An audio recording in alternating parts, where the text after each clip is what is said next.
What's up, folks? Welcome to another episode of Watching Paint Dry here on Another Letdown. My name is Zach from Another Letdown Media and the This Is Difficult video game podcast, currently on hiatus. And I will be one of your hosts this evening. Watching Paint Dry is the show where we hang out long after we should have thought about going to bed on a Saturday night and work through the ridiculous backlog of miniatures we've accumulated through either purchase or just have been sitting around or 3D printing or whatever have you. There's an old adage that says if a miniatures painter ever runs out of projects to paint, he or she will die. So we're just trying to stave off death for as long as possible.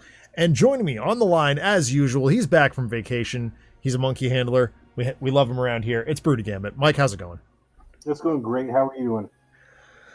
I'm all right. It's been a long day. I mean, I just got hit with like this blast of melancholy news at the butt crack of dawn this morning, and I just haven't been able to shake it. But my daughter's done some heavy lifting in terms of just keeping me going this morning, or this morning, this evening, whatever. And now we're here. I just wrapped up another Hades run. This close to kicking Hades' ass for the sixth time. 6 out of 10. We're closing in on the end of that game, or at least rolling credits. There's a lot to do still, but having fun with it. Yeah, so I'm out here painting Rogue, just like we were last show. I started it with Greg, and we're having a good time with it. She's an interesting model, pretty easy, pretty straightforward.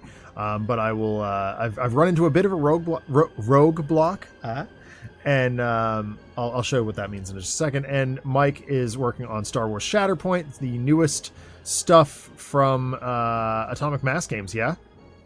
Not quite the newest. This is but this set came out like in April, maybe May. Well, it's their newest project, though, right? They're like their newest game. Yeah. Yeah.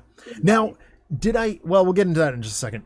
As with all the shows that we host here on the channel, we believe in civil rights for absolutely everyone and in being as inclusive as possible. So any comments or activity actively working against that goal are not welcome and will not be tolerated. There we go. I almost forgot the finger point. Yeah, let's paint. So did I hear correctly that Fantasy Flight has already pulled the plug on Shatterpoint? Would Fantasy Flight be in the one or Asmodee or something? Like I heard some like disastrous news already. The only thing I heard is that I guess Atomic Mass Games at this point in time, because they do the miniatures, is stopping support for X-Wing and Armada. So that's all I've heard. Okay, because there was like I saw. I mean, obviously we've been predicting some big shakeups at the Asmodee level for a while now, after they were saddled with just a ton of debt, like a buttload of debt. 900 million. Yeah, $900 million, which we kind of on the show predicted that that would see some damage to Fantasy Flight Games, Atomic Mass Games, all of Asmodee's holdings. We don't know what that looks like yet, but I think we're starting to see some of that effect come down. Now I'm starting out with a Citadel paint, as much as I've sworn them off lately, because I have not. Well, Gen Con hasn't happened yet, and I have not had a chance to pick up the latest TT Combat line expansion. I started making a shopping list this afternoon or this evening, and like just got overwhelmed immediately. I'm just like, all right, it makes more sense to just be boots on the ground at Gen Con, have a list of the new paints, and look at them in person and figure out what I actually need, than to try and sit here and hash it out at my PC. Yeah.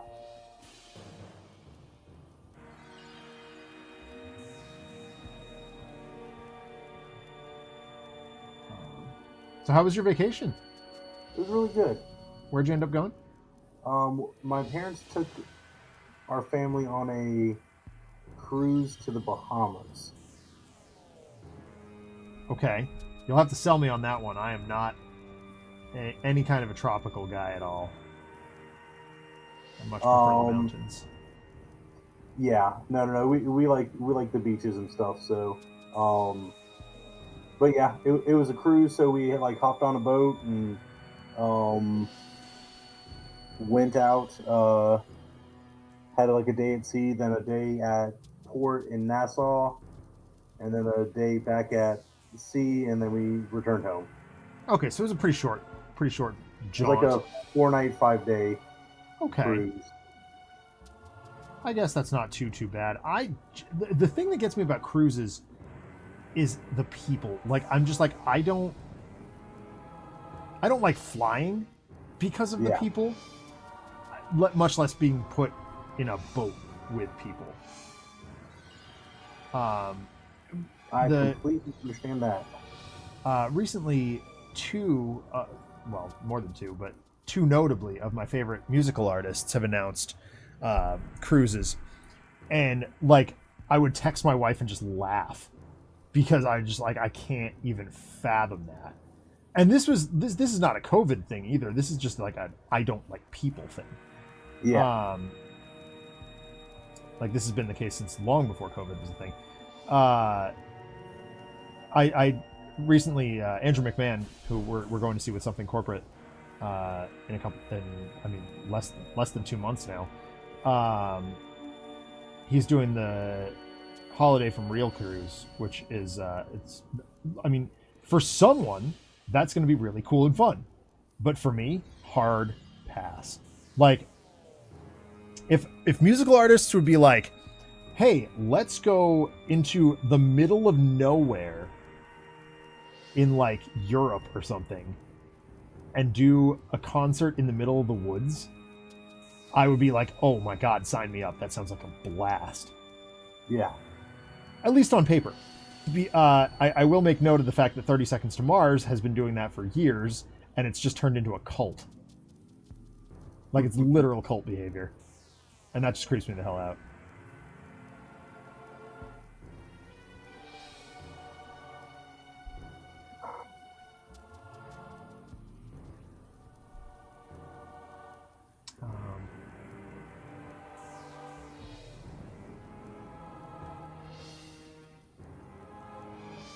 So yeah. Anyway, we went out. The food's amazing. I and it's have like all heard that. food. My parents paid for me to have the drink package, so I was able to get 15 alcoholic beverages per day. Per day? Yeah, for free. Oh my I mean, god! not free; it's paid for. I did not drink that many. No, how did that's just like the alcoholic package. I thought I thought about trying to like pace it out to like one drink every hour for the 16 hours that I'm awake, and it didn't work out at all. I was just like I ended up not getting anywhere close, so I was just like okay, whatever. Although I did drink an entire fishbowl of like a little rum drink. Oh, remind me to tell you about mine and Alex's story about that. But yeah, that was so. I got pretty drunk the first day. Yeah. When we were like in port and before we like headed out. Right. Because we like got on the ship at 11:30 and it like left port at like 3.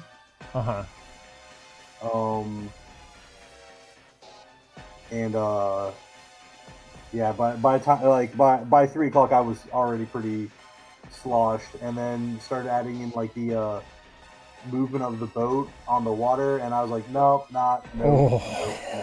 Oh, that's bad news bears. Yikes. So like the day at sea I had a couple of drinks, but not like a whole bunch. Right. Because like I had like 2 rum punches and then like the fishbowl before leaving port, and then tried like one or 2 at the bar that evening. Oy. And yeah, it was not pleasant. I was not feeling it. Yeah. But I had fun. Yeah. Absolutely. I did try lots of new drinks and other stuff like that because once again, with the package, I was like, since it's already covered, it's like, if I don't like this drink, okay, I'll get a new one. Yep, exactly. So I could like try some new different like versions of mixed drinks and different things that I wouldn't normally try. Nice. That's cool. I can respect that. So, the same year that Go to Bed Broody was established. I don't know why you weren't with us for this, but probably because it was you had it was a dinner with with your yeah. It was an invite only ish situation that like got kind of awkward because we were like, oh, we don't know if Mike can come or not. I remember that very well, actually. Matt Kroll was like, we should all go to the tiki bar, and we were like, okay, sure, let's do that thing. I don't know why we agreed to that, because a tiki bar definitely not really my normal scene, or at least so I thought. Like, turns out tiki bar are actually very chill, but there was something on the menu that Christopher Bedell's ex-spouse, Tuesday, was like incredibly curious about. And so one was ordered. I don't remember by who, because Tuesday just expressed a curiosity. I don't think. Anyway, but it came with like 6 straws in it, and it came in an igloo cooler, like a mini igloo cooler. That's awesome. And we were like, well, this is here now. So Alex and our friend Xander and I assisted with that endeavor. And then no sooner had we finished one that another one showed up. So we were definitely quite sloshed on the way home. I remember, like, our cue to leave was Matt making out with a tiki. Yes, I do remember that story from the day after. Yeah. Katie insists that Matt's wife insists that is quite normal for him at tiki bar situations. So get drunk and make out with tiki statues, or they're, that sort of thing.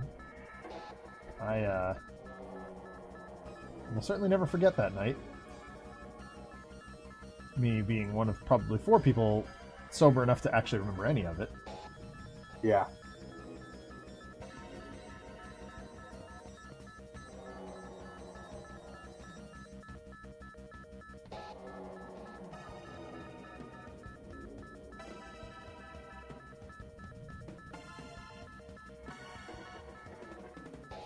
I don't really know what I'm doing highlighting this. I'm just kind of going for it. Doing some guesswork. But the day at sea was fun for the cruise. Mm-hmm. The pool was insanely crowded. There were so many people on that boat, so I was just like, nah, I'm not going to the pool or I'm not messing with any of that. Yeah, that seems... So I did some of the other activities on the boat. Like, there were like random like trivia contests and nice stuff. So I'd like go to a bunch of random ones and just do different things around the ship. That's okay. That's legit. I'm into that. Then we had our day at the port where we went to like Carnival Cruise Line has like a private island that they like will shuttle their guests to, and then they get to like enjoy the beach and stuff. Okay. And we did an excursion where we got to swim with dolphins. So that was exciting. Yep. I'll spare you my Adam's dolphin rant. Which one? Have you not heard Adam's dolphin rant? I don't think from Adam in particular. How they're a bunch of buttheads. Oh yeah, they're terrible. They're awful. Like creatures. They're like we tote them as these like these were females, so it was a little bit better. Well, like we present them in media as like these benevolent, like angelic creatures, and really they're buttholes. Like, yeah, they're awful. If they don't believe that you can survive, they will not help. Yep. They will actively make your drowning quicker, which I guess is helping. Yeah, it's like, we'll put you out of your misery. We'll probably rape you in the process too. Yeah. Yep, they're awful. They're pretty though, and that is that. Like what, regardless of how you see the dolphins, they are pretty. Mm-hmm.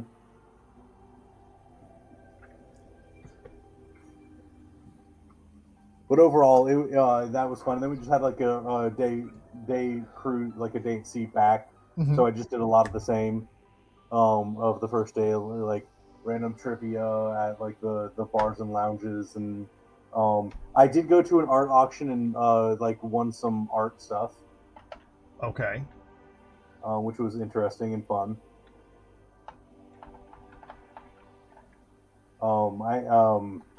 I got a particular piece that's the artist paints on wood. Okay.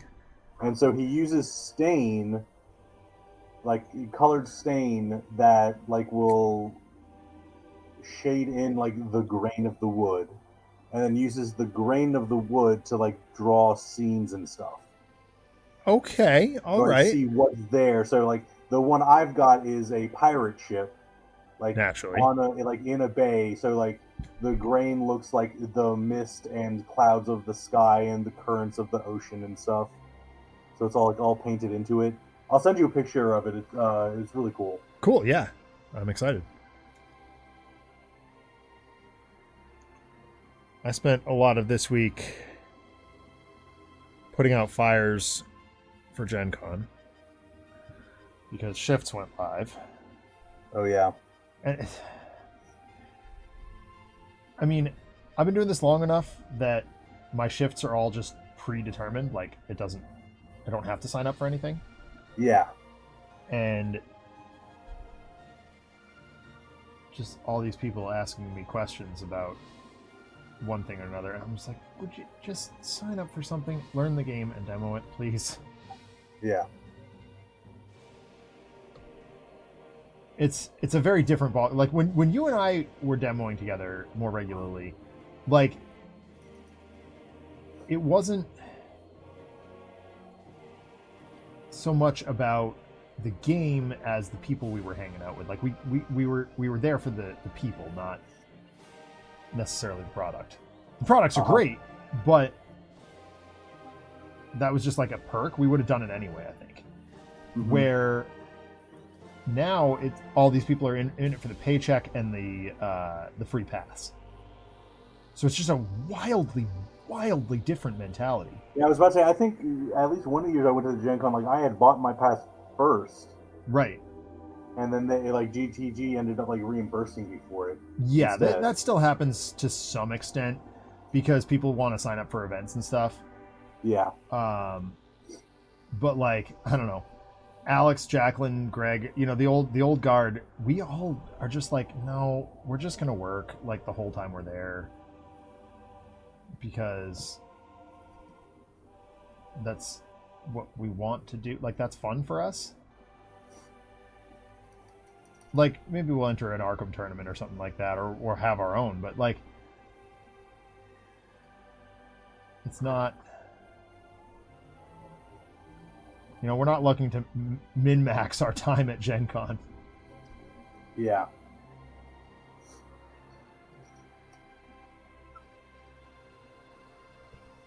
That did not mix at all. Oh, don't you love that? Yeah, it's like I spent forever shaking it up, and then it came like this dark necromancer cloak came out like white. Ugh. No, it's supposed to be really dark gray.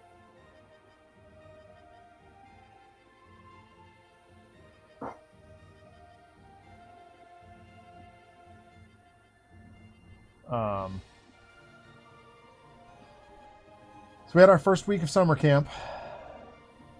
How'd that go? Great. It genuinely went really, really great. I'm one-on-one with a second grader going into third grade, and the whole day Tuesday he was like, "What are we doing this week? What are we doing tomorrow?" I was like, "Dude, we're going skating. It's like my favorite day." And he goes, "I don't want to go skating. I don't skate. I don't know how to skate." I'm like, "Well, it's a good thing you've got like the best skater in the school teaching you how to skate." He goes, "Wait, really?" I'm like, "Yeah, dude. There's not much in this world that I am like genuinely, confident to the point of cockiness on. I can skate. I can skate really, really well." And he goes, "And you'll teach me?" I'm like, "Yeah, that's my job. I'm your teacher." And he goes, yeah, but you teach technology. I'm like, yeah. You don't think I can't? You don't think I can teach skating too? And he goes, I don't know. I really don't want to. And I was like, you, that's fine, but understand that if you're sitting on the bench the whole time, I'm going to be skating. I'm not sitting with you on the bench. And he goes, yeah, okay, I'll take that. And he thought about it. He genuinely took it into advisement. And we get to the rink on Wednesday. And did you go to like an ice rink or? Yeah. It's the same ice rink we go to for winter program. And I was like, all right, I'm lacing up. Arthur, what are you doing? And he goes, all right, I'm gonna give it a try. And I said, all I'm asking is that you lace up, or let me lace you up, and you get on the ice. Like, just give it a shot. By 5 minutes in, he was completely mobile under his own power. By 45 minutes in, he was skating, like legitimately skating.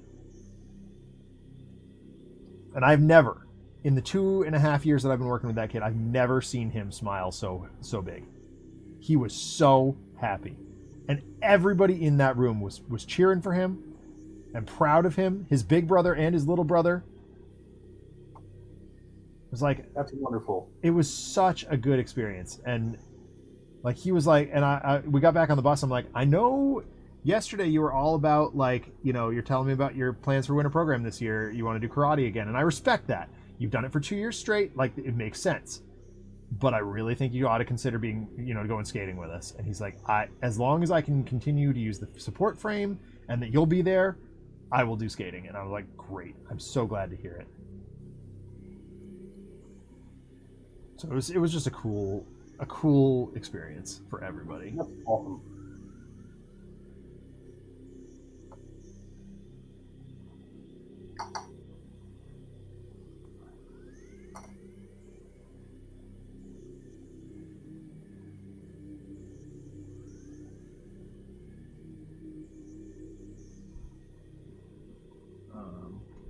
We went swimming the day before that, the Tuesday, and that was fine. Like, I'm not a swimmer. I don't enjoy swimming.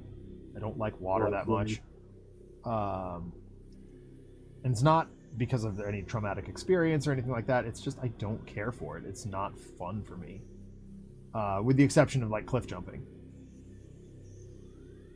I enjoy being in water as much as possible. It doesn't do anything for me. My wife loves it. My daughter loves it. But I'm just like, not my thing. I don't know. I'd prefer to be like, if I'm going to go to the beach, I'm probably just going to be, I'm going to have my nose in a book until I absolutely have to go in the water because it's too hot, Mm-hmm. And so to my benefit, Arthur failed his swimming test, so we didn't have to go in the water. That's good. Yep. I was not upset. And Arthur goes, you really don't like water? I'm like, it's not fun for me in the way that it is for some people. You don't like liquid water. You like frozen. I prefer, water. Yeah, and that's how we got on skating. Is like, I prefer solid water. I prefer ice. And he goes, wow, it was just so strange to him.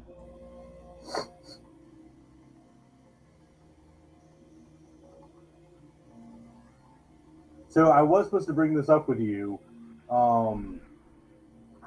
Fantasy Flight announced that they were having like the Arkham Gala at yes, with like a full formal event at Gen Con this year, and yes. I remember because I was at Gen Con for the GTG one, but I did not attend. Yeah. So okay, so here's how that all went down. Okay, I'm gonna try and do this without slagging anybody off because it was definitely one person's mistake. Okay. So the events that year were decided by an employee who will remain nameless, who then left the company. Oh yeah, I think I remember hearing some of this. And so she was in charge of running that event, so nobody had a clue what it was. And really what it was a promotional event for something Geek and Sundry was doing that none of us understood or were told about. So the entire staff showed up, in our, most of the staff in ridiculous masquerade costumes. I was dressed up as Setback in a formal masquerade costume. But it wasn't required. Fancy dress was not required. Yeah. And so Alex was just in his civvies. And lots of people were. And it was this strange, rave situation. Cool. Yeah, Geek and Sundry brought this, weird rave band. And... that did not bode well with formal gala. No, it really did. But they were also bad. They were actually bad. Okay. So, and we were lucky enough, the person who was running the event knew us and was like, oh, excuse me. She handed us 2 free drink tickets. And we were like, all right, well, let's get hammered. Because we just didn't know what else to do. And, but the lines for drinks were so prohibitively long that by the time we got to the front of it, we were just like, we don't actually want alcohol. We just want to go home. Yeah. But we'd waited through the line. So anyway, but there was a VIP area, there would be for if this was a rave run by or attended by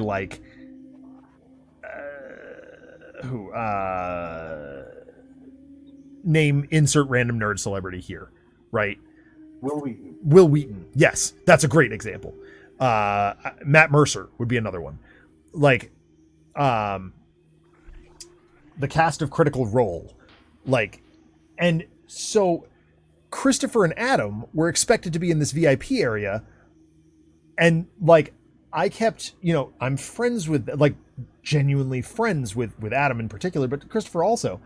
And Adam and I just wanted to sit around and talk comics, but Adam kept getting shooed into this, into this VIP room. Mm-hmm. And so we were are we allowed to go with him? But he didn't know, and we didn't know, and nobody knew, and we were just so we were just awkwardly sitting outside. It was a mess. It was an absolute disaster. So we all we got one actually really awesome GTG staff picture, and then we all went home.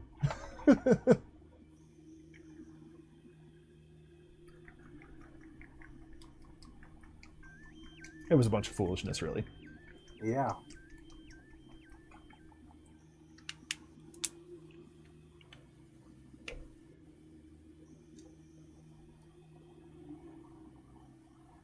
And what a waste. And, Ellie and Jen and Jody and all these people bought really fancy dresses, and they looked really we all looked really nice. And it was just an awkward, pointless experience. Mm-hmm.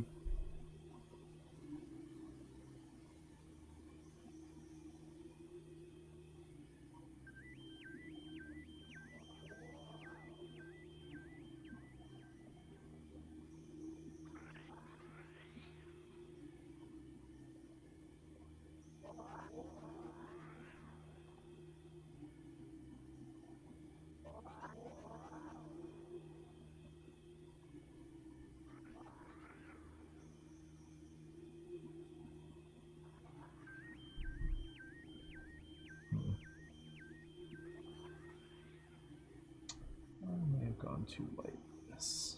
I think I made my book.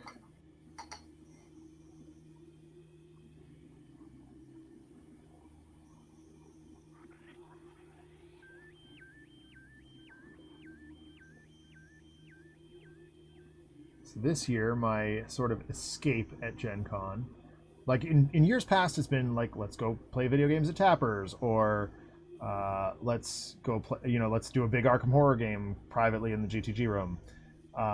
This year, Greg and I have tickets to see Coheed and Cambria on the first night, and then Adam and that's really good timing. Yeah, I know, right? So the second 2 nights, well, I'm working until stupid o'clock because it's who I am. Gotta make those dollar bills. But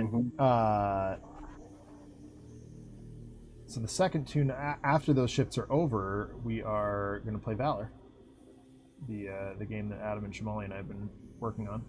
Yeah. Which is finally in a playable form. And I 3D printed a bunch of dice this week for it.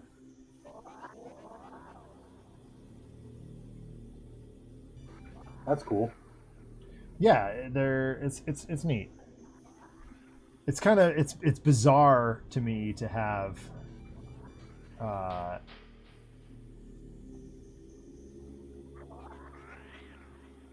this product that can't exist.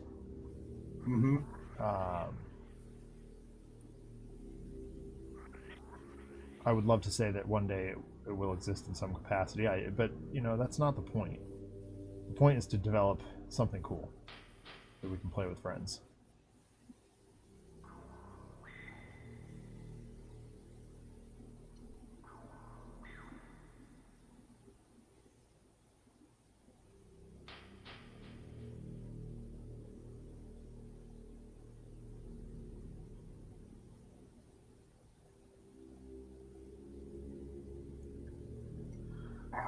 Oh, edge highlighting. Ow. What is ow? I know what I did when I said ow. What did you do saying ow there? I just poked my finger on the on his little spear gun thing. Oh, delightful. When I was rotating him around. Yeah. Yeah, that sort of thing will happen with Star Wars minis. Years ago, before there was a legitimate Star Wars board game product, I kit bashed a Boba Fett. Yeah, I think you showed me that one before. Yeah, I was actually really proud of it. He's still around somewhere. I think he's at the store, but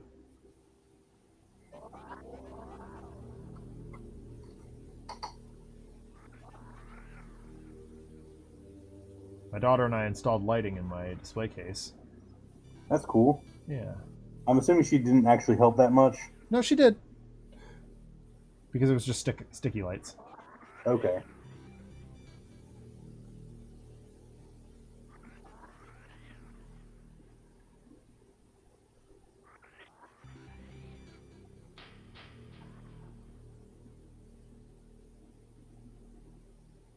Oh, so next week, I don't know if we're on or not. I was going to say next week is my week to work. So. Okay, so we'll just say we're off next week, most likely. Yeah.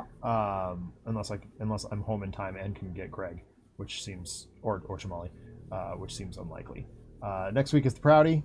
I'm registered to ride 77 miles. I really wanted to do the 100, but my dad doesn't, and also his bike is broken. So if his bike isn't fixed, then I'm only riding 35, and I'm really upset about it. Why did I invest in training if I'm only going to ride something that I know I can do, with my eyes shut?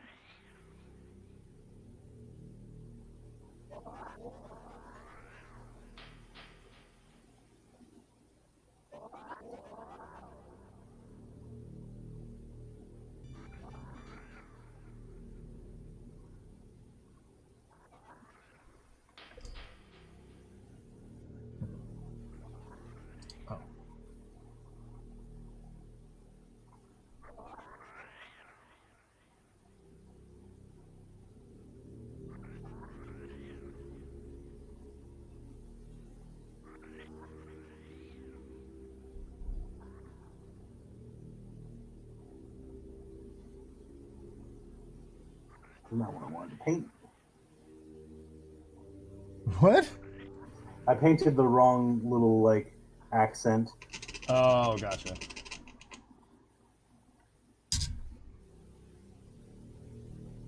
Because I had the mini upside down, so in order to get to where I need to paint, and I was looking at the wrong little bit because he was upside down. Gotcha.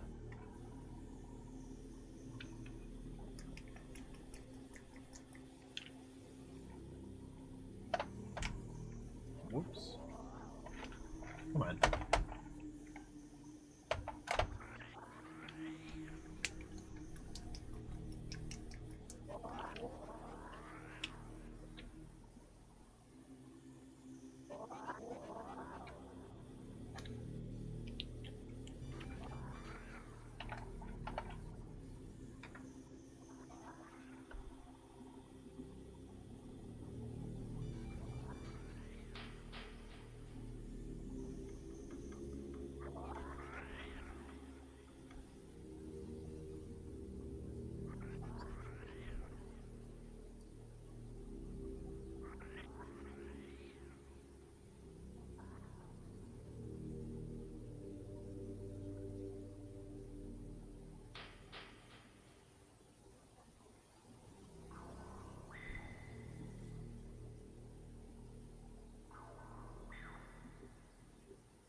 So I continue to be making progress in Axiom Verge on my regular video game stream.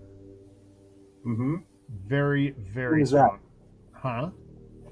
I have not heard of that game. What is it? It is an indie Metroidvania. Okay. It is 8-bit stylized, so it's not actually 8-bit color, but it is definitely pixel art, and very beautiful pixel art. Shout out Thomas Happ, I believe is his name. Sort of a one-man army on that game. Mm-hmm. And it is just incredibly well written, incredibly well programmed, very tight controls. Exactly what what I want to see out of a Metroidvania. Yeah. More Metroid than Castlevania, which again, exactly what I want to see.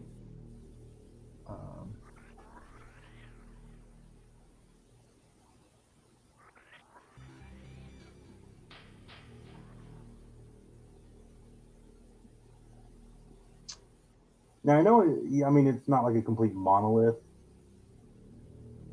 but like I don't know. In my perception, I'm not sure if like you would agree with this or not.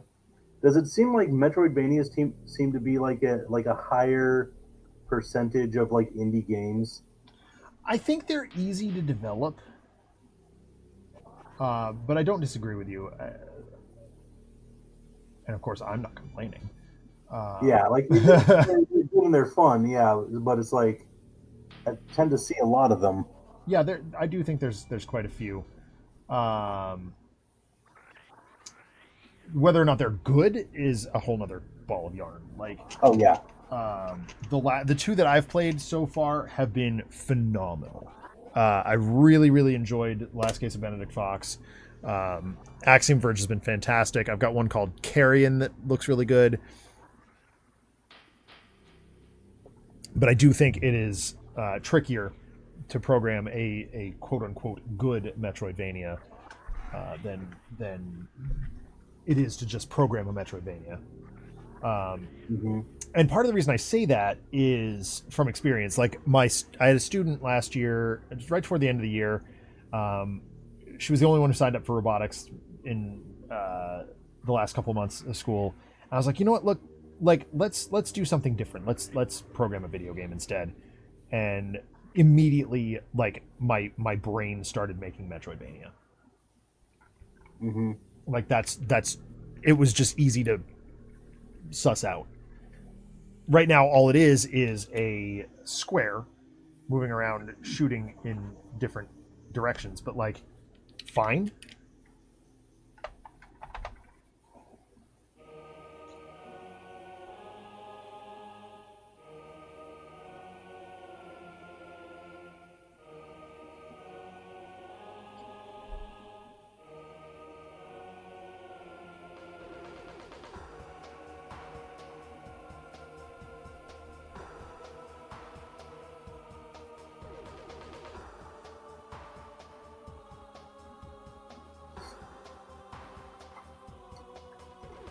But when you can balance out like good writing and good game programming, that I think is where a Metroidvania really shines. Like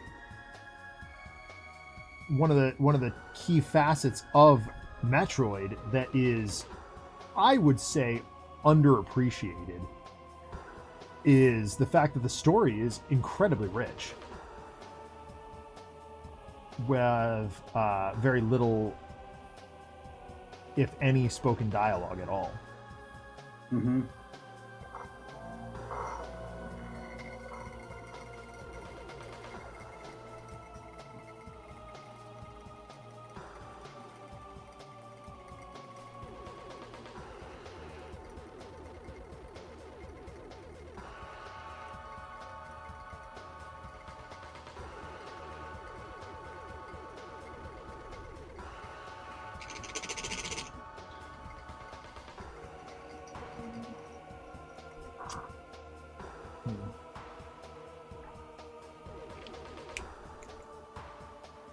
What's this one?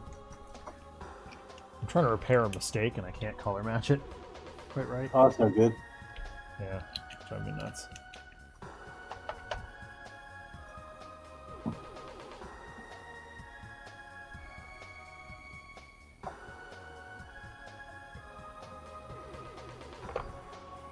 Come on.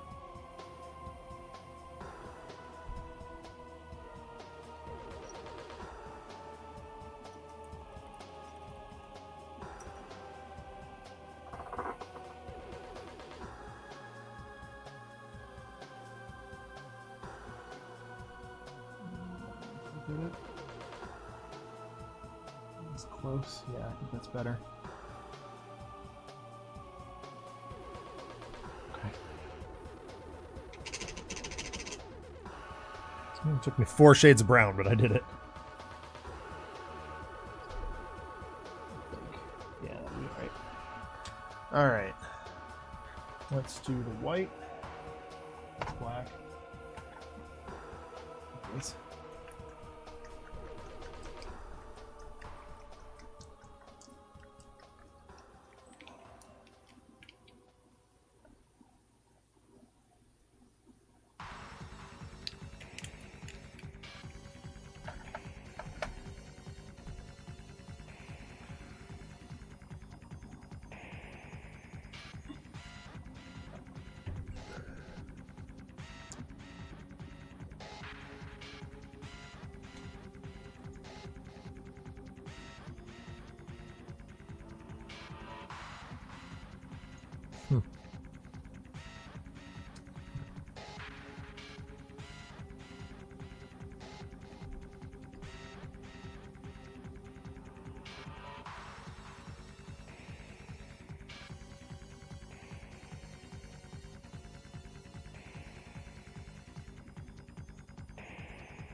Took my daughter to the, I guess it's technically a zoo, but it's a nature center, yesterday. That was a lot of fun. I am not a big fan of zoos. I don't, in the traditional sense. I much prefer rehab facilities, which this definitely is. Yeah. Happy to support that kind of initiative. But they are hard to find. Especially in this area.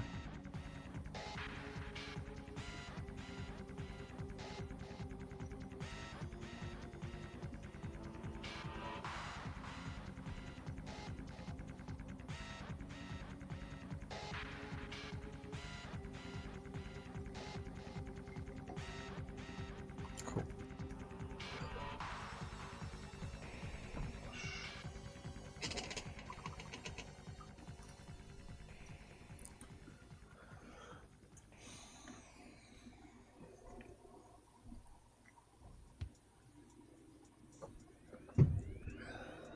I'm an idiot. Did you do learning and growing? Nah. Just making mistakes, huh? No, I was like, I put a drop down and I was like, I'm going to need more color. It's like the gunmetal for like his armor. Oh yeah. Like I'm gonna need a lot more than I put down. Take it you didn't.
So we're going out for my wife's birthday dinner on Tuesday. Very excited about that.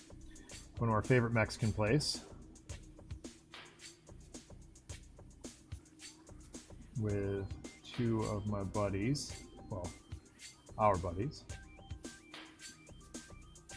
That sounds fun. Yeah, it'll be a good time. What is like your favorite type of Mexican food? I mean, I like it all. I'll be honest with you. But Tortilla with meat and cheese. Huh? Tortilla with meat and cheese. Pretty much, but like, there's so many just good ways of preparing. I like the rice. I love guacamole.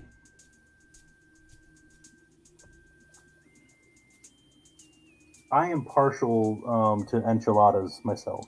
I like enchiladas a lot.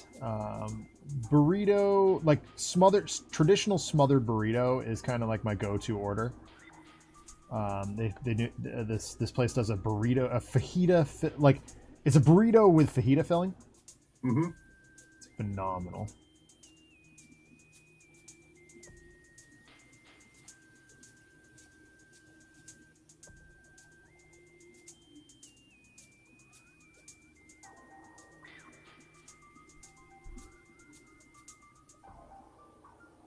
But I do pretty much enjoy pretty much any type of Mexican food. Yeah. They know their way around my palate. I'll put it that way.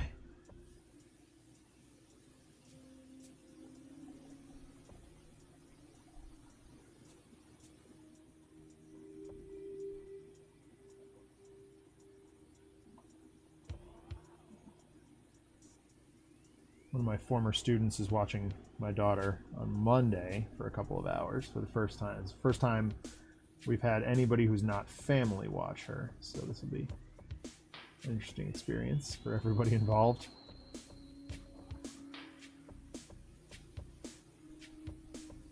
She's coming over tomorrow to kind of get acclimated.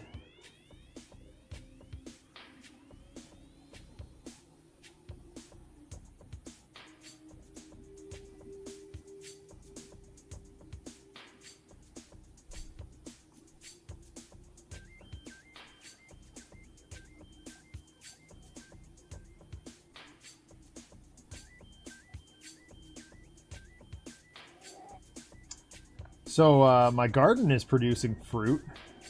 That's good. Yeah, I got my raspberries. Picked the first ones today.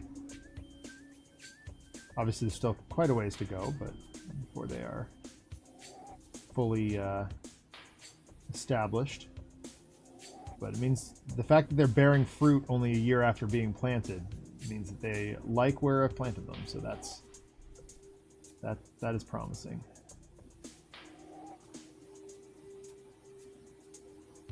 That's really good to hear. Yeah.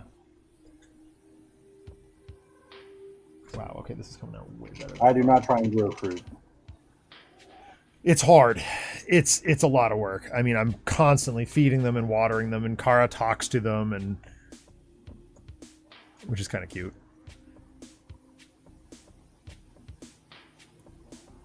I did start. I shared it on our like Arkham group, but I did like start a batch of mead. I'm so excited about that, man. Like, I've been watching this guy on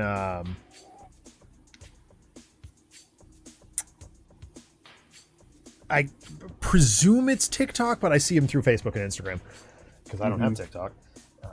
F that. And he's been making like mead out of like soda, basically. And I'm like, okay, this guy clearly a baller, but like, how good is that actually? You know what I mean? Yeah. Well, I have no idea how good mine is going to turn out, so I'm hoping it'll turn out well. Yeah. So, am I just insane, or am I remembering you brought us like homemade root beer at Gen Con? I did make root beer, yeah. Okay, yeah. I thought that was you. I was like, it was either you or Andy Kaiser, and I was like, okay, one of the two of you brought me root beer, and it was phenomenal. And there was definitely some amount of alcohol in there. The carbonation for the root beer was through fermentation. So while it was like minuscule amounts of alcohol to like not be considered legal alcohol, right, for consumption, it was definitely present. Yeah, and we could definitely feel it. Like, but the amount that we consumed, we were feeling it. Not, we weren't blasted, but we were like definitely giggly. It's more than kombucha and less than, like, a weak drink. Mm-hmm. But that one Arkham night, we consumed a shirtload of it. I mean, I made like 2 gallons of it, so. And I do believe we went through all that you brought in that one night. Yeah.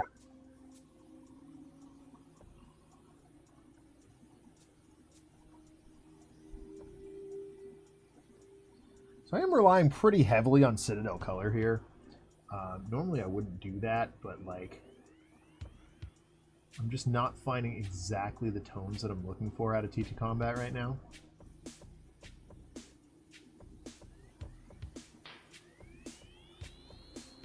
Rogue's makeup, by the way, was so hard to paint.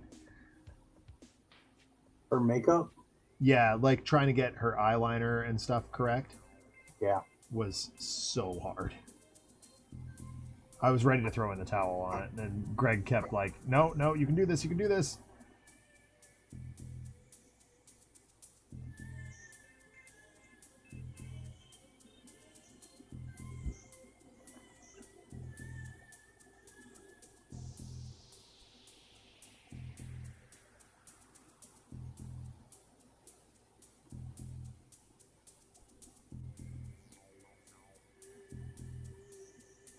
I need a smaller brush here.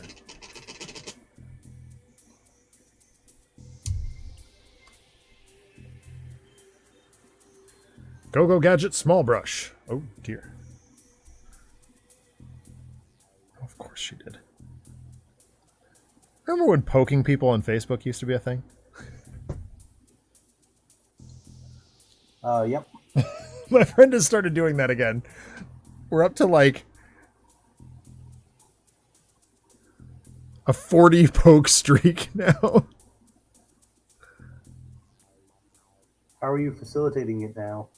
I don't know. She just like found it, and I was like, oh, well, all right. These are disappointing.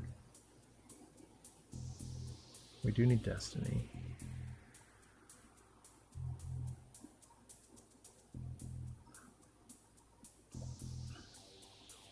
Fruit Queen, we do need that too.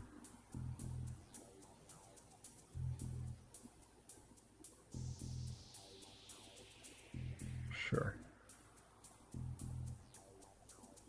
The voting options are bad for C27 this month. I am pulling hard. Huh? Who do they have on the block? The ones I voted for were Annihilus,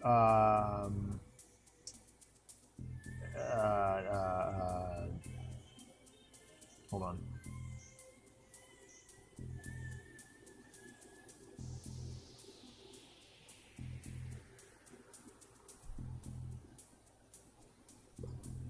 Let me look.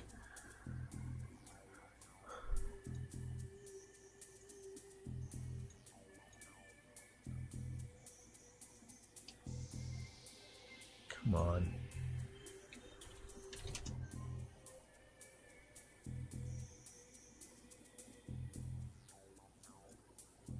They were Annihilus, Agatha Harkness, like de-aged, Jake Longley, Moon Knight, Havoc, Crimson Dynamo, Cypher, Nick Fury Jr., Brood Queen, Destiny, and Goblin Queen. I went with Brood Queen, Destiny, and Annihilus as my 3 votes. But really, I'm not super over the moon about any of those except Destiny. Mm-hmm. Which we need for reasons. For more X-Men stuff? Yeah.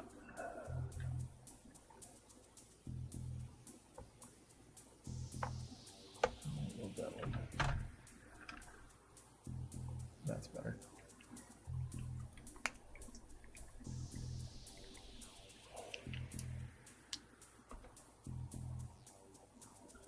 Specifically, well, things I probably shouldn't talk about. Mm-hmm.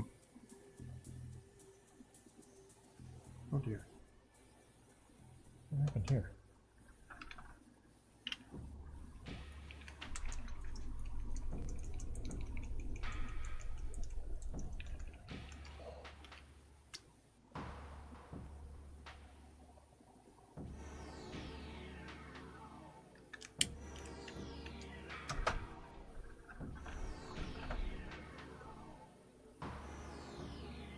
Had a couple of good months from C27 though.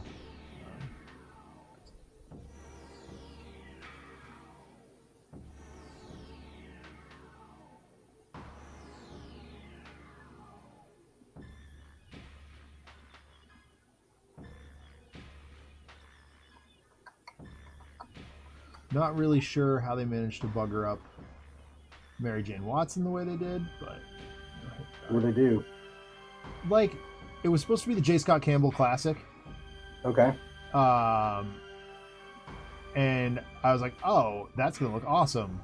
And it looks absolutely nothing like it. She's like standing there and there's randomly smoke coming out of a sewer grate. And I'm like, why is that a thing? Like, if you're doing the J. Scott Campbell thing, she's sitting on her knees on a couch. Like, yep.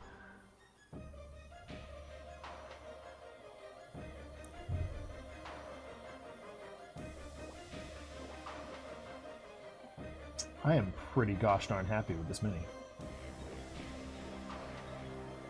Come on, focus camera.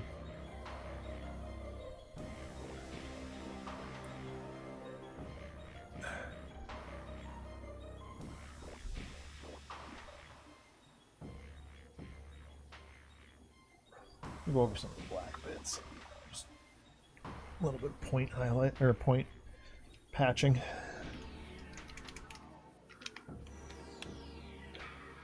Now we'll figure out what the heck we're doing with this base.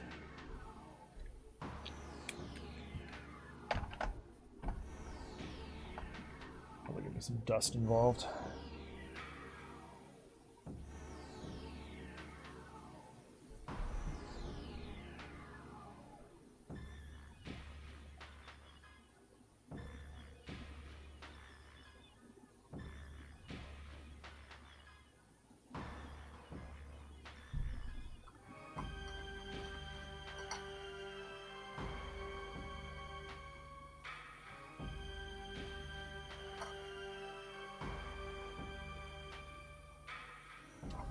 I subjected myself to the New Mutants movie. Oh, yeah? It's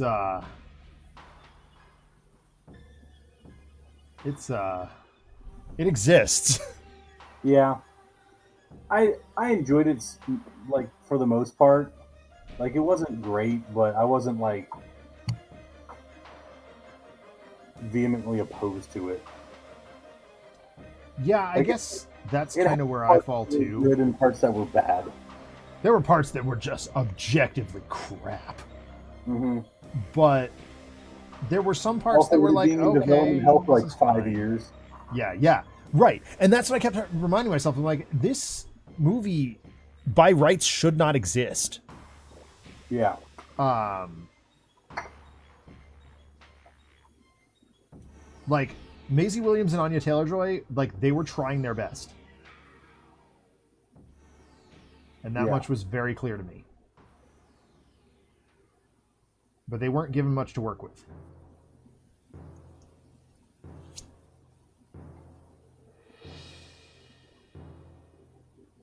Charlie Heaton, I don't think he tries his best on anything.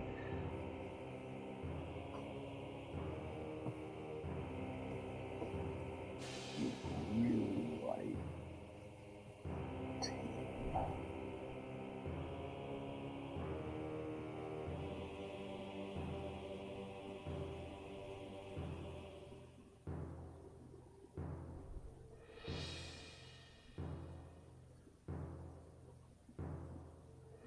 Yeah, in particular, like Magic having Lockheed just kind of. Well, so I looked that up, and Lockheed actually did come from Magic.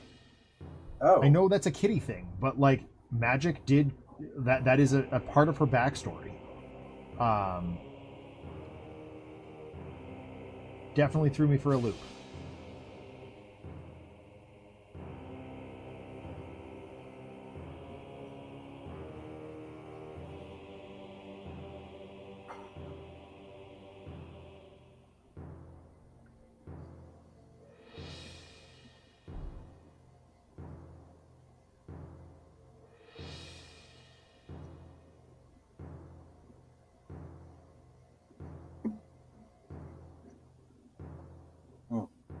That's not the one I want. This is the one I want.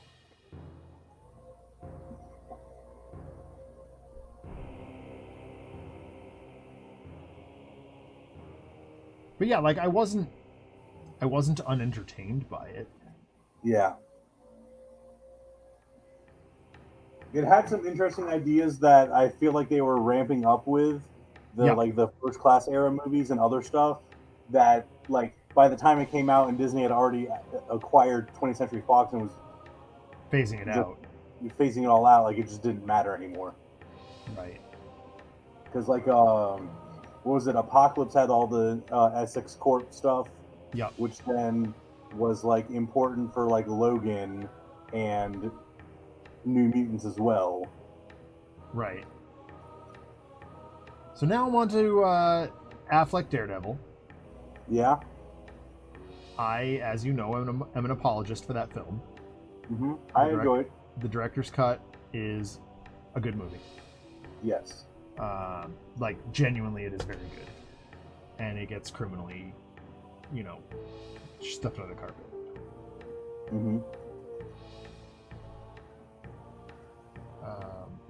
And then I'm finishing this whole rewatch project up with Elektra, which is actually a bad movie, no matter how you cut it. Yes.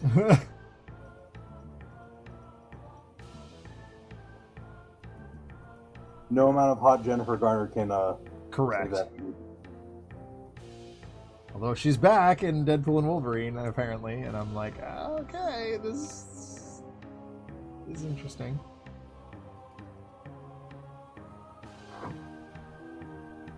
But we'll reserve judgment for when judgment is necessary. Yeah. You got your tickets for that, right? I did, yeah. I have yet to acquire tickets. Yeah, we're seeing it opening, Thursday night. So I'm excited.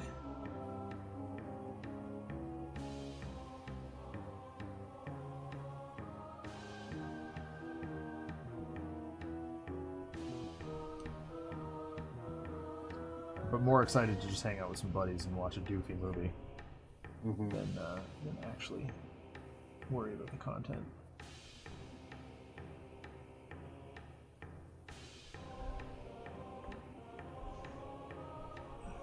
I don't know why I'm doing this. Doing what? I'm blacklining the deep crevices. Okay. This is something I've never done before, and I'm just like, I'm gonna try it. See what happens.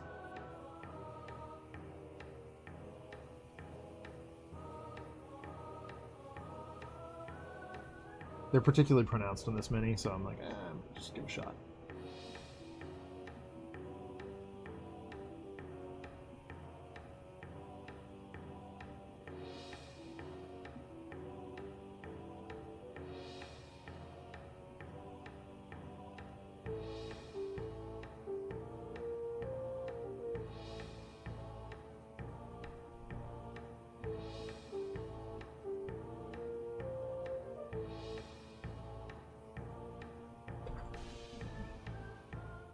Alright, cool. Let's play around with some dust effects. Black soot. That seems good. Oh, hey, Blink. Yeah, it is kombucha time. Cheers. It's the Honeycrisp apple again.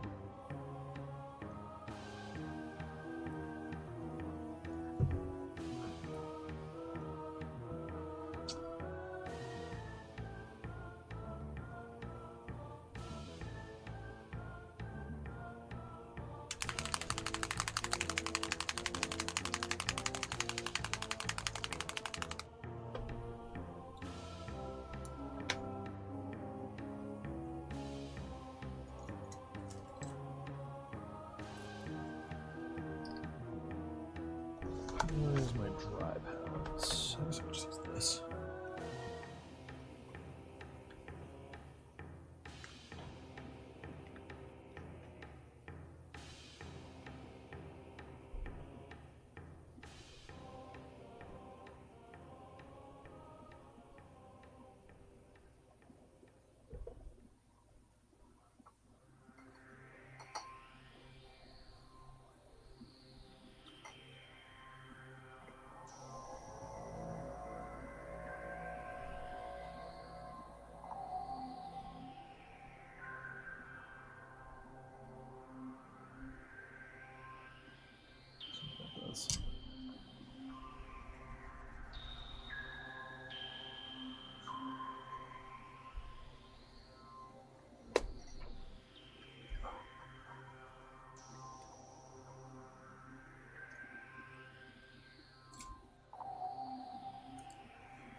I went out retro game hunting on last weekend.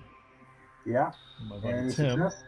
Yeah, a little bit. I mean, one of the things I think I was talking about to Greg last week is like, it's retro game hunting is not necessarily about going and buying a bunch of stuff. It's like going to a museum. Mm-hmm. Like, you look at the cool stuff that people have and you're like, oh, that's neat. I don't need that. That's not for me, but cool thing. And then, you know, like, when you're at the point with your collection where I am, where I've got most of the classics and I'm not really looking for anything, you know, you pick up one or two things that's like, oh, this is silly. It's $10. I'm going to buy it. You know? Mm-hmm. So I picked up Sonic 3, complete in box. Because I am my Genesis collection, I am getting complete in box because they're nice hard shell boxes. I picked up Pokemon the trading card game, Star Fox. Game Boy? Yeah. What else?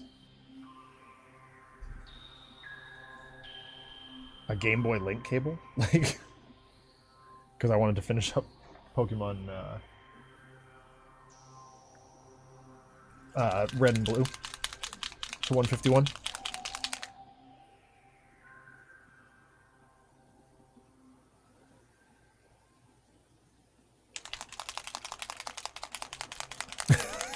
That was short-lived, Blake.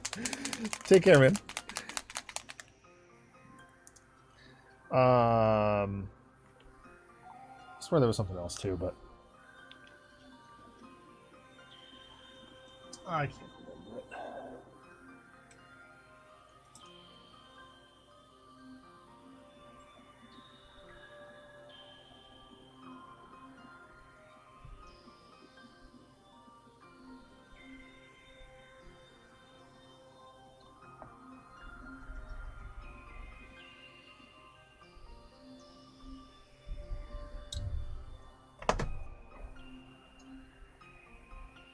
But yeah, it was a good day. I mean, it really, like, we hit like 10. Oh, you know what? I bought a GameCube. That's what I bought. That's neat. Yeah, but it was so. Do I have it behind me? Yes, I do. I'm at a little bit of a stall time here,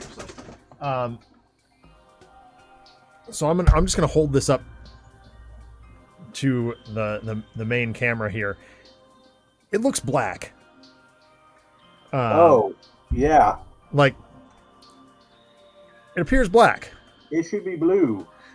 It should definitely be blue. I mean, they did make a black one though. Yes, they did. But it was like this one. Yeah. This is the color. This is the color it should be. This is the color. This is the color it is. So I was like, okay, I have a plan for this. Fortunately, I had just the previous week picked up a spice orange Japan only shell to match with my Game Boy, and so I popped it in the orange shell, and it looks amazing now. Yeah, it was sad. Like they released the spice color Controller. Controllers, but that was it. Yeah, but no cube, and that was very sad. So I did. I just went ahead and ordered one. It was like $35. It wasn't that bad. Industrial dust. Yeah, that seems appropriate here.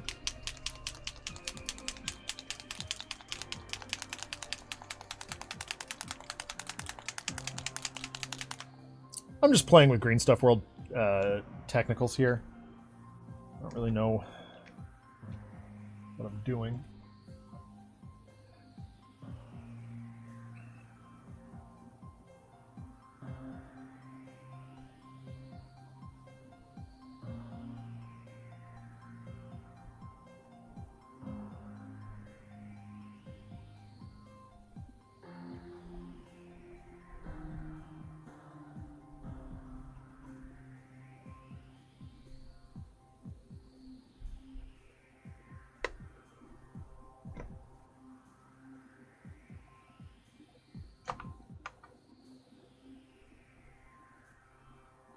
I just think that looks pretty cool.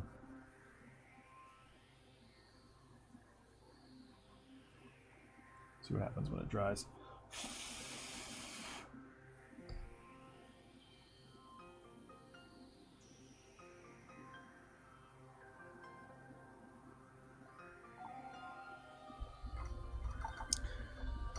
You noticed I put Rogue on a flight stick?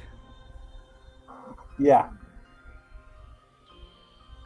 It seemed appropriate for her.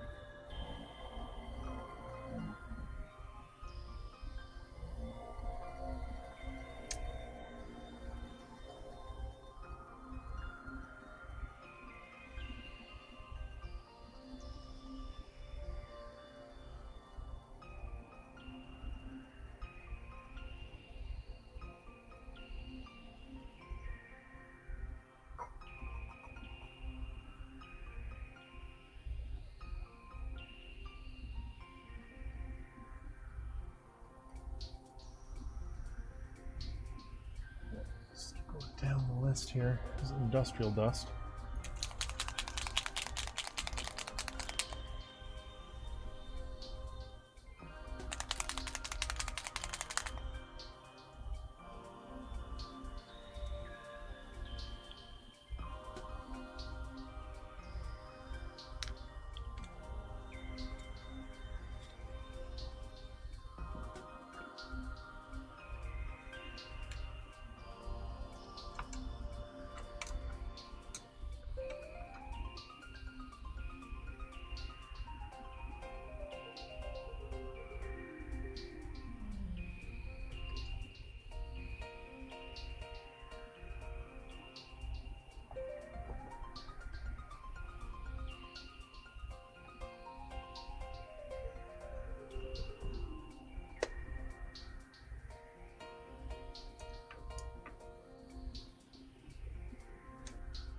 Actually, that does look like an explosion.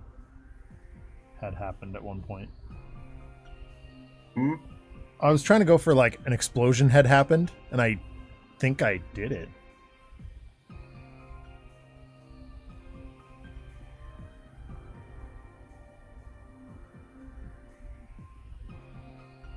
And it's meant to invoke a master mold facility.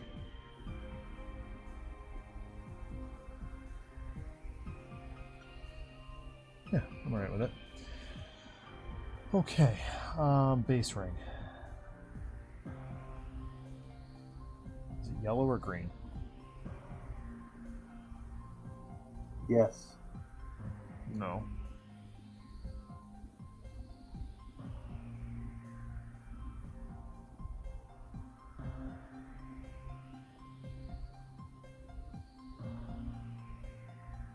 It is probably one of those two colors. Yeah, it's got to be one of those two. I'd go with. You probably got a lot of X-Men that are already yellow. I think I'd go green. I'm turning on the thing in the thing. I've got.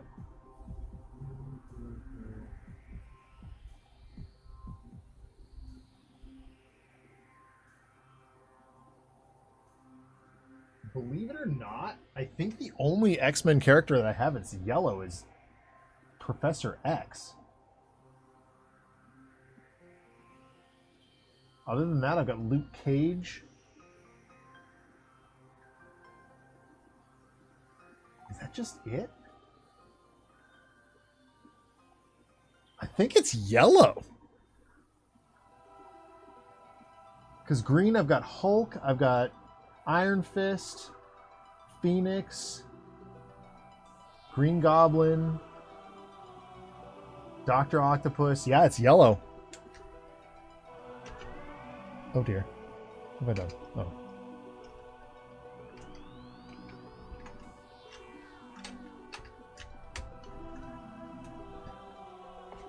Okay, yellow base ring. Here we go.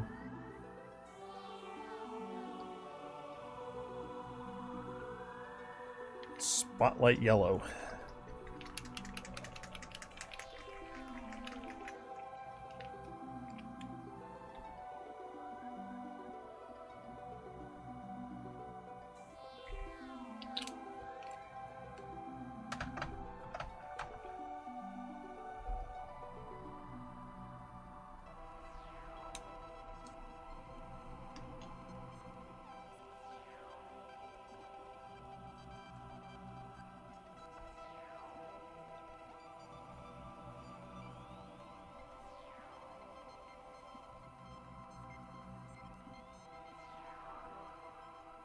So yeah, I don't know where my excitement level is for Deadpool and Wolverine.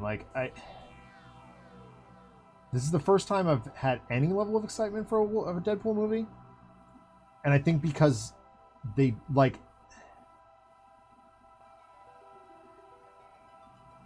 de-nerdified him.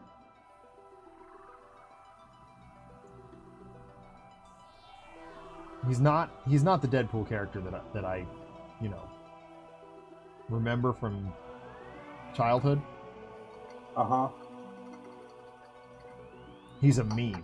He's a walking meme, and I'm like, yeah, he's not a good character. He's just a joke. Yeah, and it's a shame because at one point he was a good character.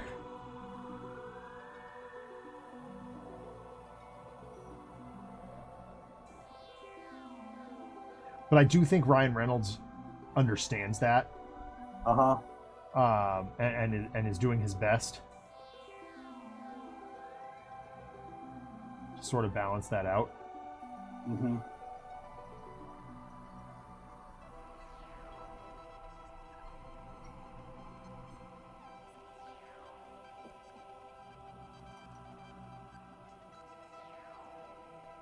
Obviously, my excitement comes from Hugh Jackman returning as Wolverine. I spent a large percentage of my life condemning Hugh Jackman until I finally came to terms with the fact that the reason I don't like him is because he's too dang good at everything. Yeah.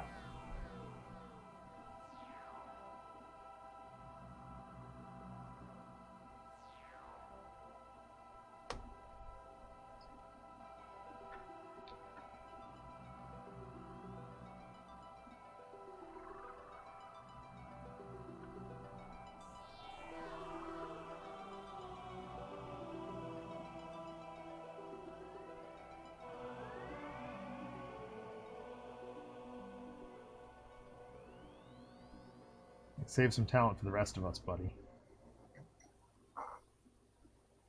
But you know what? He's a dang good Wolverine. Yep.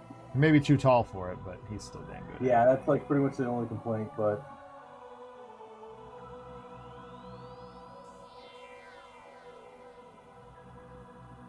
If that's my only complaint, then by gum, I'll take it.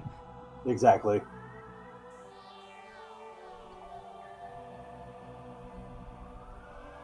I'm genuinely interested to see if the Taylor Swift hype proves true. Hey, Remote Error, what's up? I really do want to see her as Dazzler. I think she's kind of perfect that way.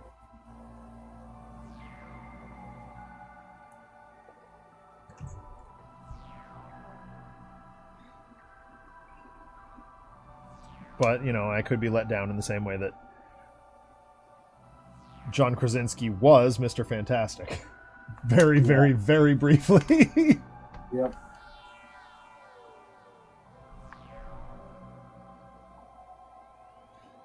Alright, where's that FTB again? I mean, I've already seen, like, they've done, like, the comic covers with Taylor Swift as Dazzler and all the other stuff like that.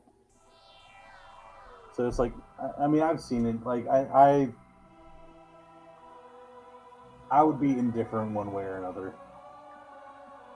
Like, I think she's a little overhyped as it is.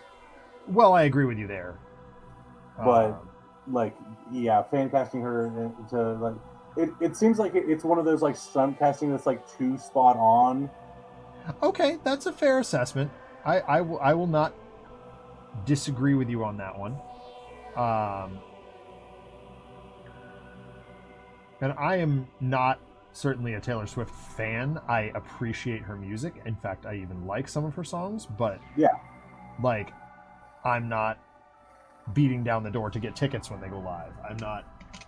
I don't care about her relationship with $30,000 for a ticket. Right. I don't care about her relationship with loudmouthed NFL player. Like, it's not important to me. Whichever boyfriend of the month that she's going to dump and write a song about. Yeah, exactly. So, all right. Well, I think I've finished Rogue. Pretty happy with this. Actually, pretty darn happy with it.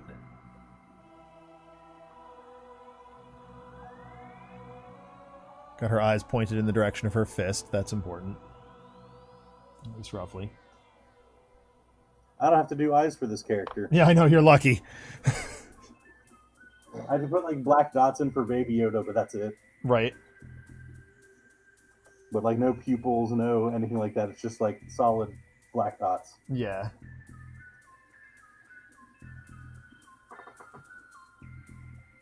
You know what? I'm going to try a thing real fast here. A little bit of this black left bopping around. Just get some soot in there.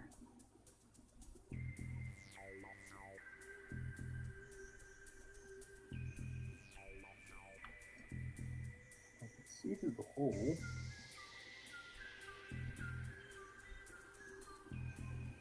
Okay, that's better. Happier with that.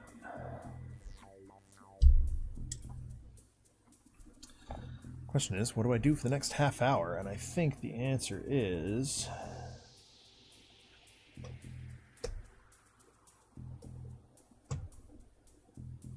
I got Red Hood. Or do I just work on Chaos Dwarfs? Chaos Dwarfs will be there. Alright, let's get a reference photo of Red Hood.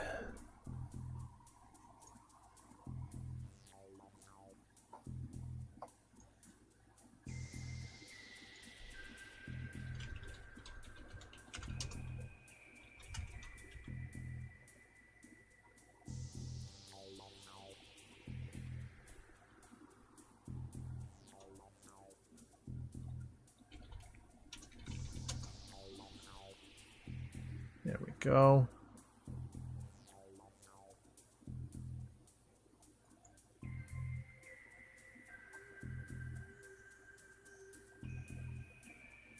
All right.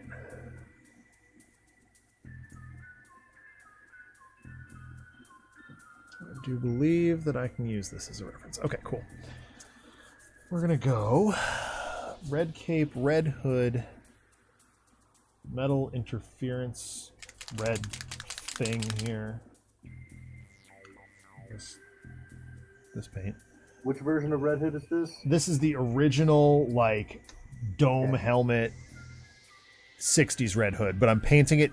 This is gonna be a challenge because I'm painting it. My basis art is it's Batman and Robin number. Hold on.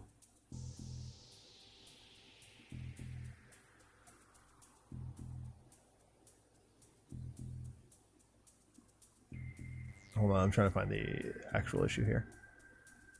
Wait a minute, I can just do a reverse image search. Copy image.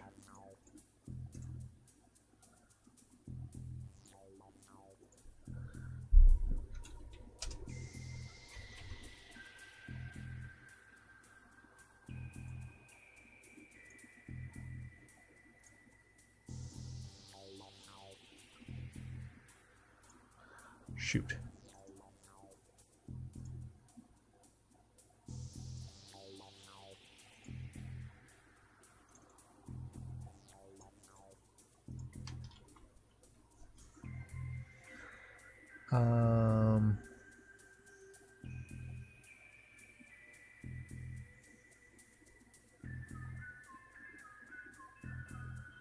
It's Detective Comics 168, I think.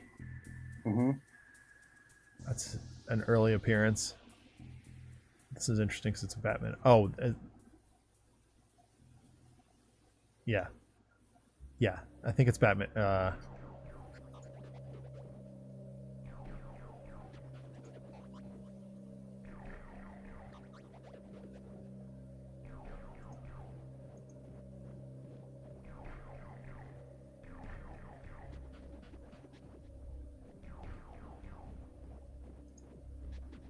Yeah, I think it's Detective Comics. Oh shoot, I don't want an Instagram link. Go away.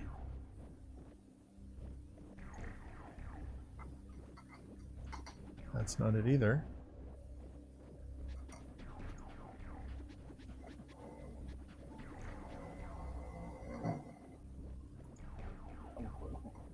Yeah, Detective 168.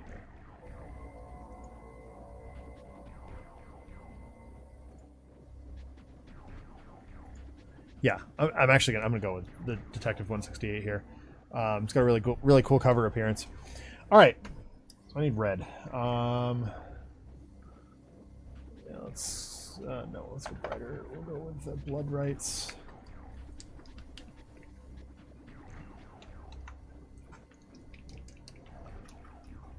And I am gonna do your boy next for Marvel. Gambit? Yep. As he has recently become my boy as well. I like Gambit a lot. Mm-hmm. I read Onslaught recently, and Gambit is very cool in that story. If a little bit unnecessarily emo.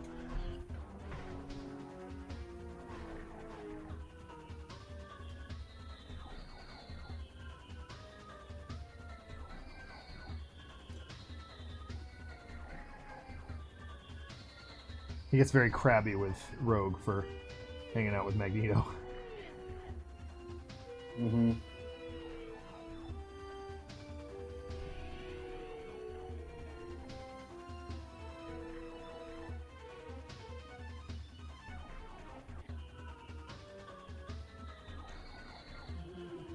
And I mean, I understand his reasoning too. Magneto's a bad dude.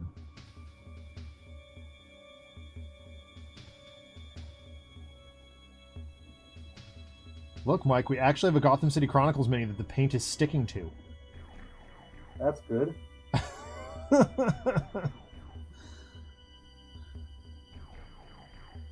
Granted, I'm doing color flats right now, and I'm just glopping it on, intending to do null and oil on it later.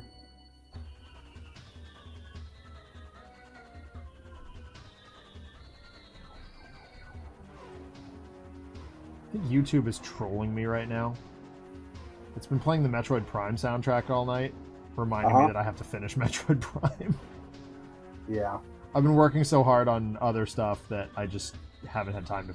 I haven't had time to play games, honestly. Like a Hades run here or there. I haven't even played Helldivers in like 2 weeks because the Shadow of the Erdtree DLC for Elden Ring came out, and all my buddies are playing that. And I'm just like, I am not going to get back into that. That sounds like a recipe for disaster. I love that game with every fiber of my being, but if I try to get back into it, I'm never going to stop playing it. And that's just going to be bad for everyone involved. Yeah, the last game I played and like really involved myself with it was Spider-Man. Yeah. I've been playing the Star Wars Hunters that released on Switch a couple weeks ago, and that one, like the matches and stuff, are only like 5 minutes long. Yeah, that's what I liked about Helldivers. Is like we could play Helldivers and we could do a full drop in 45 minutes. Even a Hades run takes an hour.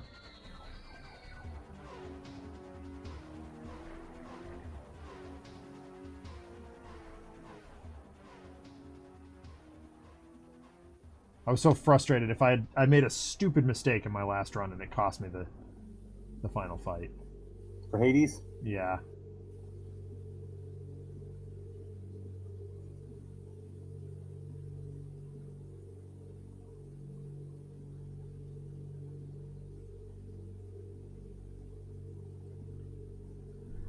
But it is what it is.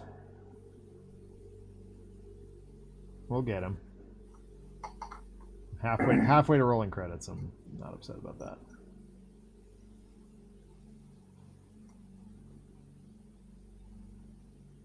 Every little bit of that game is so interesting. It's like you never come back from a run empty-handed. You're always like, oh yeah, I've furthered this other thing.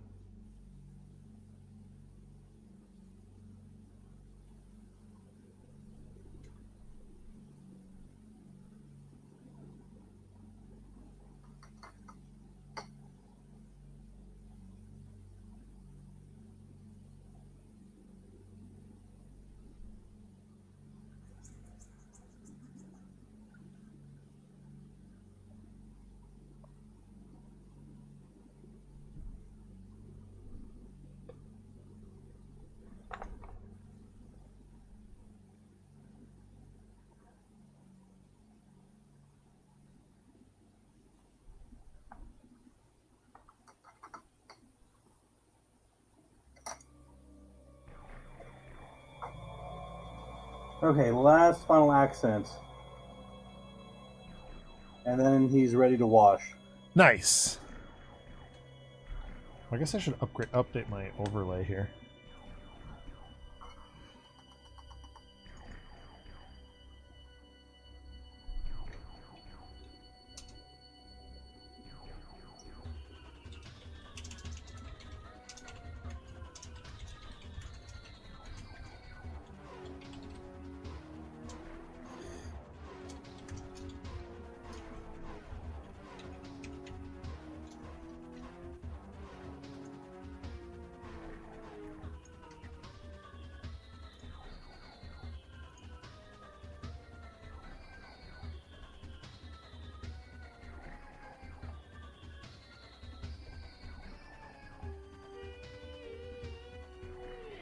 Road error with a sigh of relief back there. You good, buddy?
Celebrating my... Oh. Fair enough.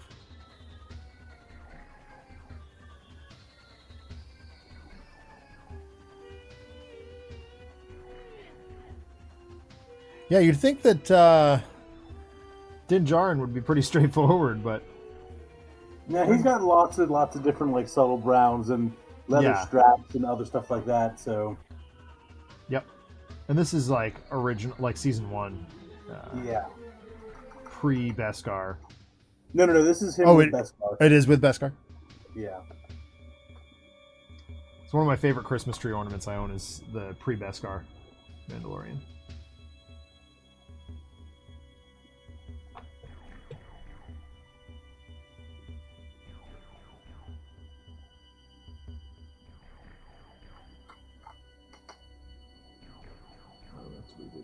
That's right. Black tie.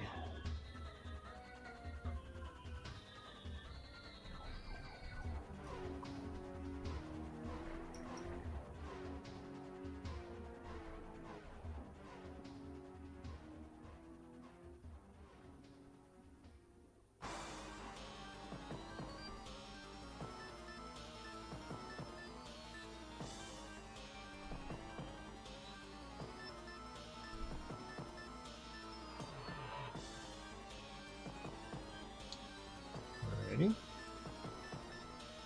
Ignore this inside bit here.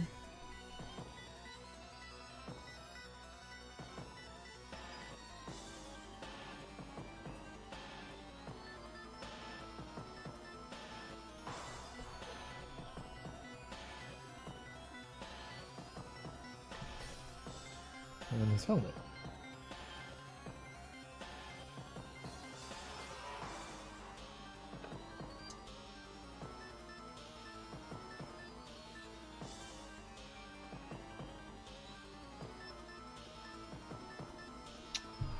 I need to try something. I need something that's black already. Oh, perfect. Alright, there's a couple of different ways to paint the helmet. I'm just going to try them on the base of this Chaos Dwarf here. It's just trash anyway.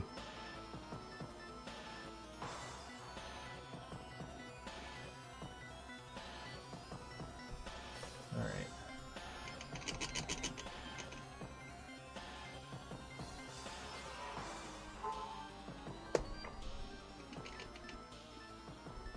So the two different ways I have, I could use this Caesar red, which is just a straight metallic red, or, as you can see, I put down a little bit of red, and I can use this metal interference paint, which I don't know how it works. So I'm going to try both of them and see what happens. See which one we like best.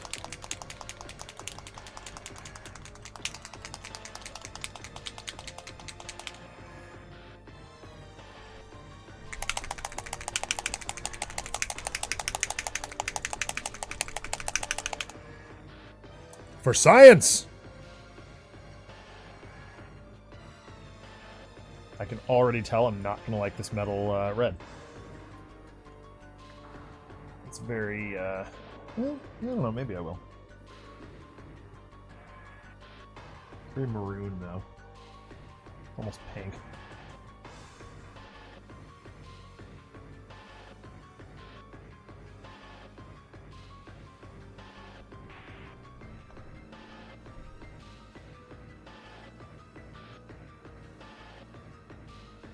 I just don't think that's right for a red hood.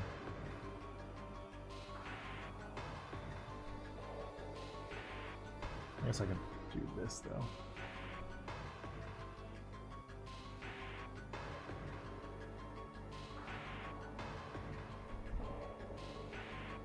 Well, it doesn't look as bad over the red, but let's see what the metal interference does.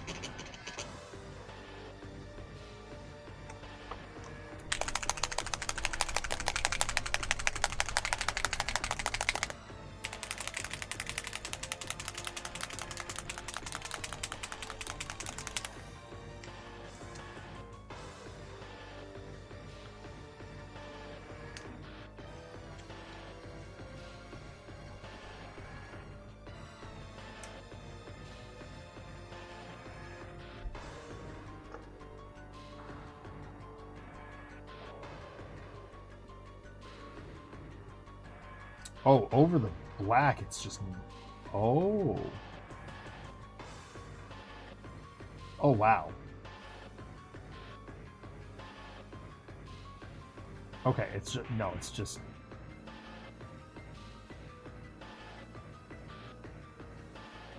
Red base coat, metal interference, done. Okay. We have done learning and growing.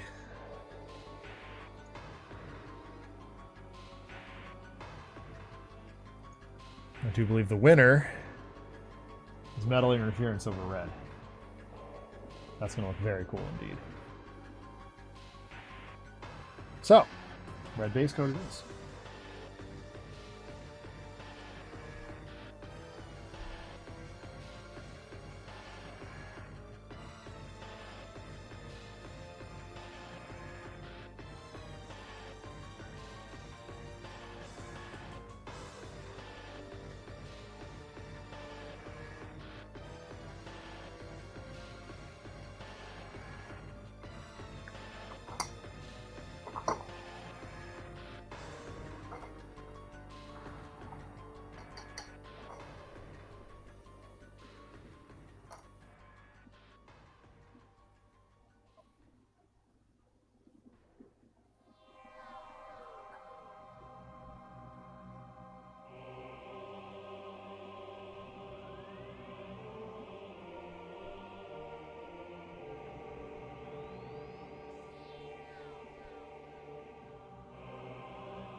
Okay.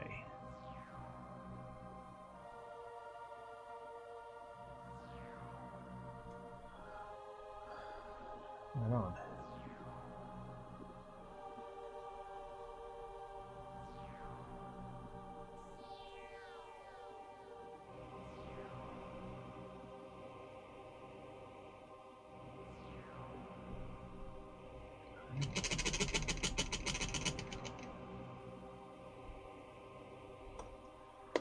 Now, in his first appearance, interestingly, Red Hood had like almost a purpley blue suit on. I'm going to attempt to recreate that.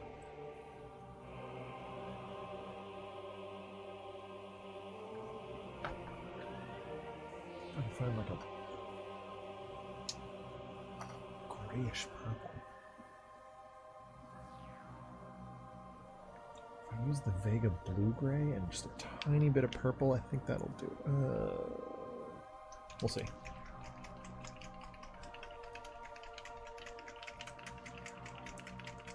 Oh, I do have a sort of grayish purple. It's Citadel, but it'll work.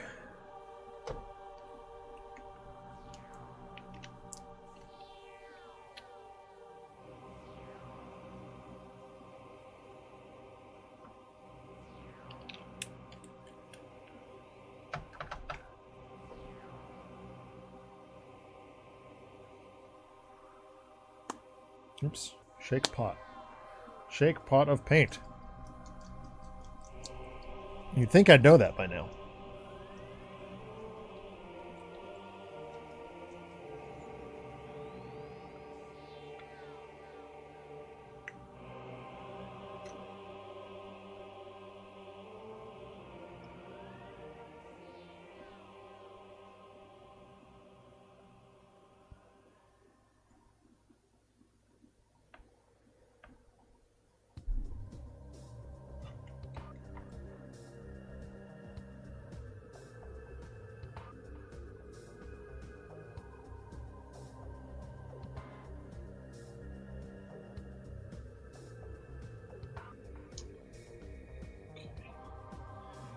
Immediately overwhelmed by the blue. So I have a little more. Try it again.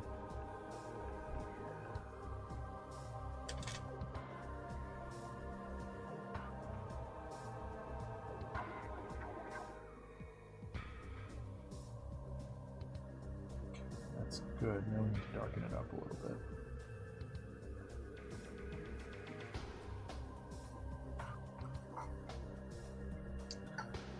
No.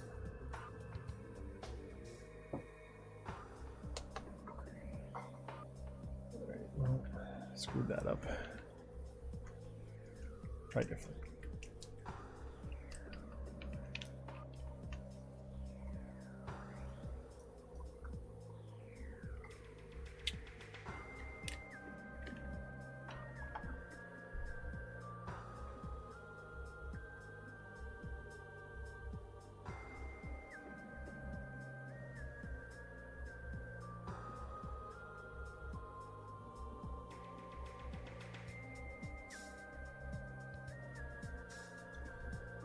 Come on.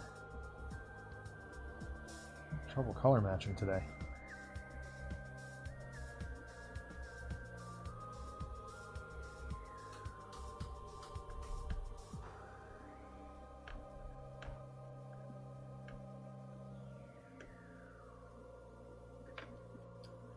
I think that's just a little too light.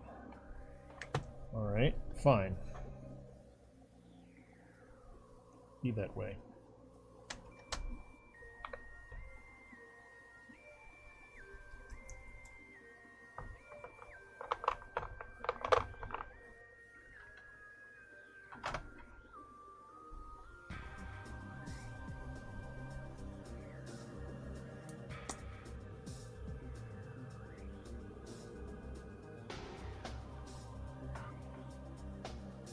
Oh, hang on.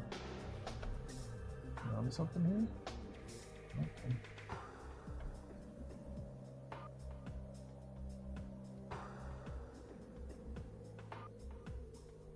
I think we are.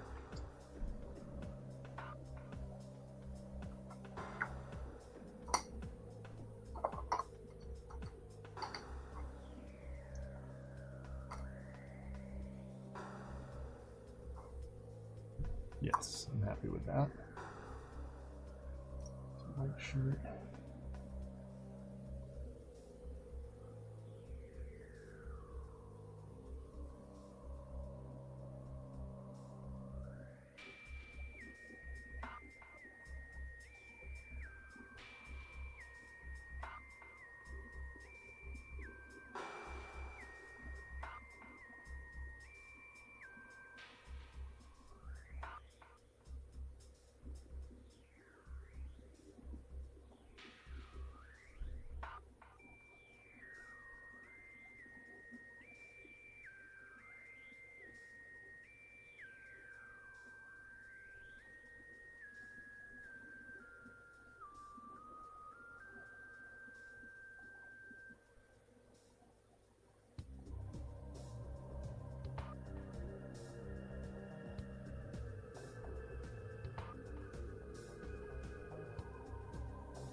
Almost got color flats done on this guy. I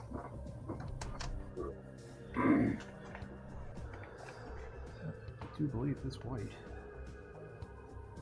Since we have it.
And shoes, of course, are not pictured. Why would they be?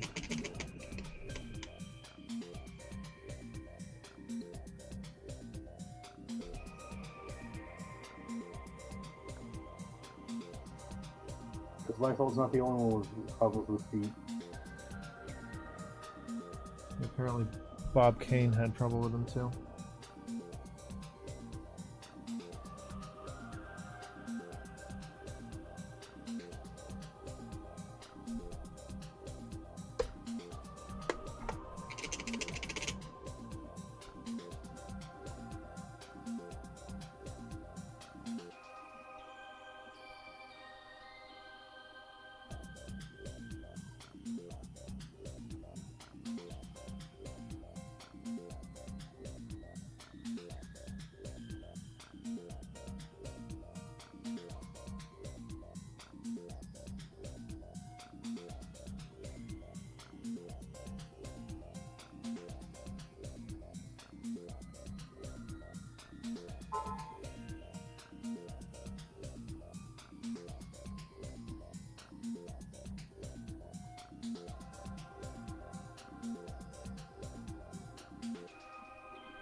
Alright, time to break out the old... Oh, wait a minute. I got better metallics now.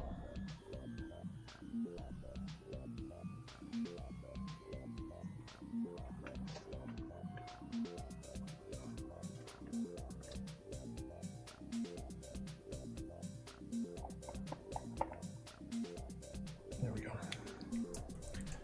The old gunmetal.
Just trying to rapidly finish up color flats here.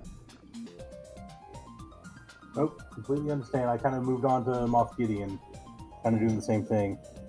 Well, I have a bunch of these like blacks and grays still kind of on the wet pellet.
Hit this guy with the great neutralizer here, or as I like to say, Arkhemization.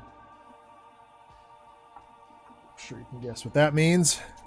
It's null and oil time.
And a little bit of flesh shade, and we're out of here.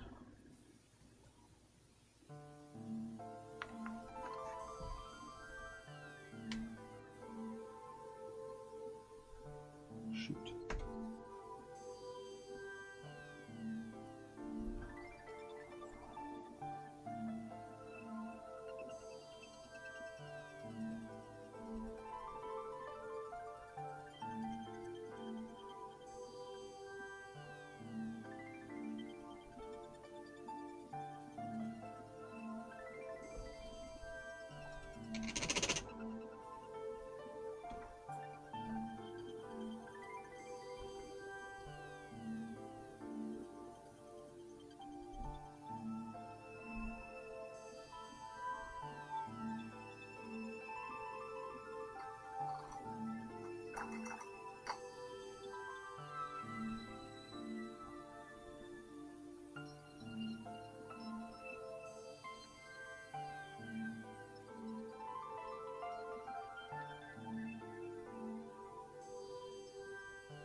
Might redo that helmet.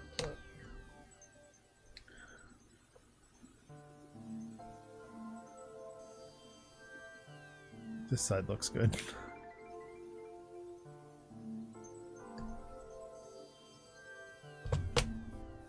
Anyway. You good? I think I am good. All right. Well, in that case, put up the finished product here of Rogue that we finished. Thank you for tuning in tonight for this very chill watching paint dry. I will be back on Monday for more Axiom Verge, as long as nothing gets in the way. This past Friday or yesterday, just had some stuff I needed to take care of, and it's good. Everything's fine. So we'll be back doing that, and then on Friday as well.